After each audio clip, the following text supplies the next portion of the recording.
Shoutout ko muna ang fans natin dyan. Mula sa Malaya, Pililla, Rizal, Villa Quintana. Si Boss Joel Ayohon. Yan, shoutout sa'yo, Boss Joel Ayohon. Yes! Papa-shoutout ka sa akin. Ito na, shoutout na kita Yod na si. Okay na mga kayod na. Tinulungan tayo ni Kuya. Pagtali ng ating mga iba na kinuha. Tama, dyan, followers, Yung followers. Shoutout. Ano pangalan mo Kuya? Frankie.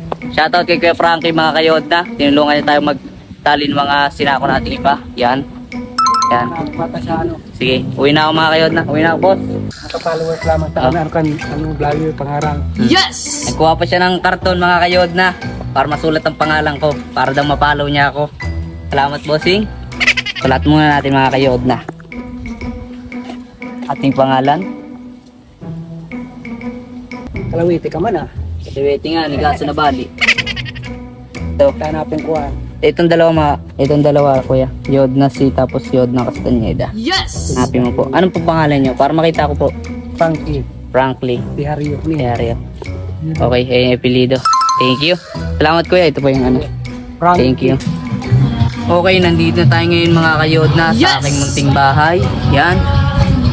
Dito tayo mga kayod na. Ito na yung mga iba na nasako natin mga kayod na. Ang ingay na naman sa bahay. Yan. Inabangan nga pala ako ni Wow Pumi. Wow Pumi. Mismo si Kuya Wow Pumi? Yes! Ha? Okay na mga kayod na. Nakauwi na tayo. Thank you and God bless sa inyong lahat. Trust the process always.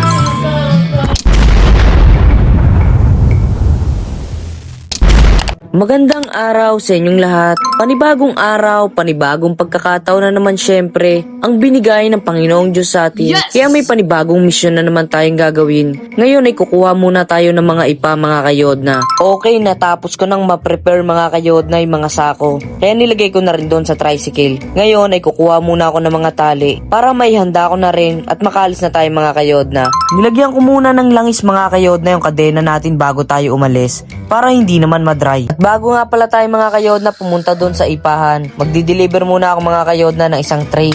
Idadaan ko na lang din doon mga kayod na malapit lang naman dito sa atin. Hindi ko na na-videoan mga kayod na yung pagkabigay ko. Large yung deliver natin mga kayod na kaya 220 pesos ang nagit nating pera ngayon. Thanks God. At syempre pagkatapos nito mga kayod na babiyahin na tayo. Pero dadaan muna tayo sa vulcanizing shop mga kayod na para magpahangin ng gulong natin. Yes! 10 sako kasi ikakarga dito ng mga ipa mga kayod na para safe lang ba. Nandito na tayo ngayon mga kayod na sa bilihan ng mga ipa dito sa tawag ba dito? Muli na kasi ito mga kayod na sa Bicol. Hindi ko alam kung anong tawag nito sa